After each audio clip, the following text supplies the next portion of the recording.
ข้าพเจ้าเทาสุริโยแสงกาดนักศึกษาครูฟิสิกส์ปีหนึ่งข้าพเจ้าจะมาเล่าประวัติท่านโจเซฟวินสันสวรรค์เรื่องราวจะเป็นอะไรไปรับฟังกันเลยในปี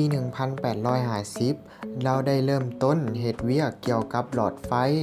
โดยใช้กระดาษเจี้ยที่มีกากบอนในหลอดแก้วที่ถูกยกย้ายในปี 1860 เราสามารถแสดงเครื่องมือที่ใช้งานได้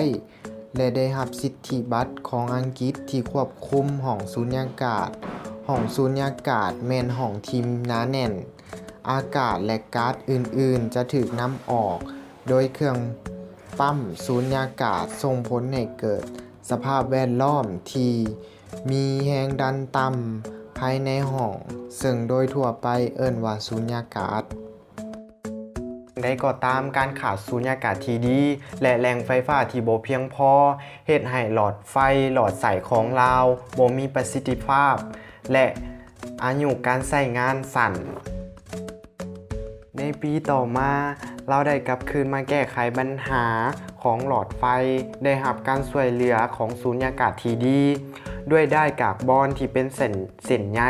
มันเป็นอุปกรณ์ที่สำคัญที่สุดสำหรับดอกไฟหลอดใส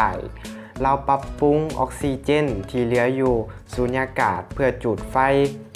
เฮ็ดให้หลอดใสสามารถเปล่งแสงขึ้นมาได้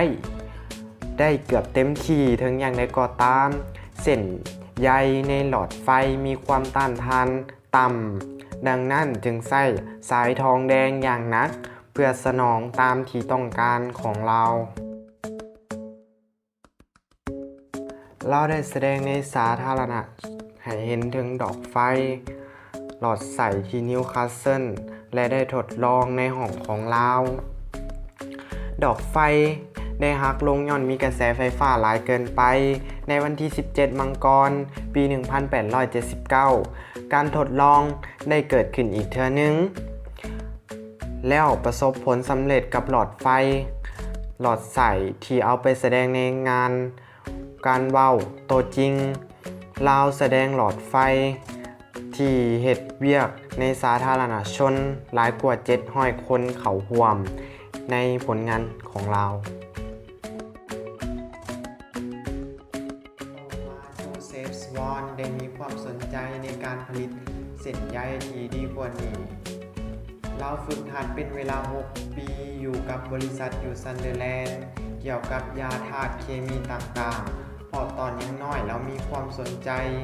เกี่ยวกับสภาพแวดล้อมในท้องถิ่นและการอ่านหนังสืออยู่ห้องสมุดซันเดอร์แลนด์โจเซฟ วินสัน สวอนเป็นคนอังกฤษเป็นนักประดิษฐ์นักเคมีนักฟิสิกส์เราเกิด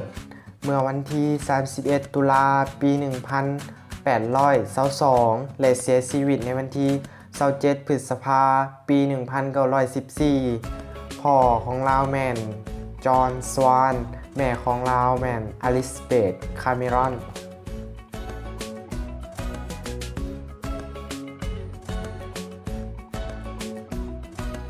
โจเซฟ วินสัน สวอน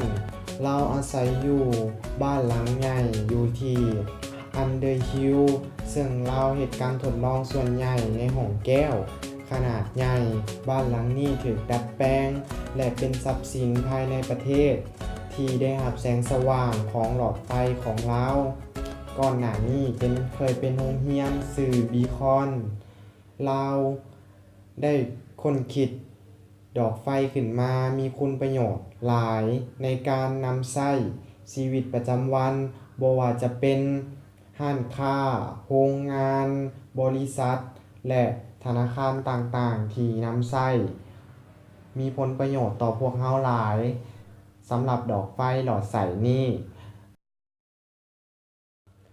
เรื่องราวของโจเซฟ วินสัน สวอนก็จะได้จบลงเพียงแต่เท่านี้ว่าบ่ถูกประการใดก็ขอโทษขออภัยสำหรับตอนนี้ขอขอบใจกดไลค์กดแชร์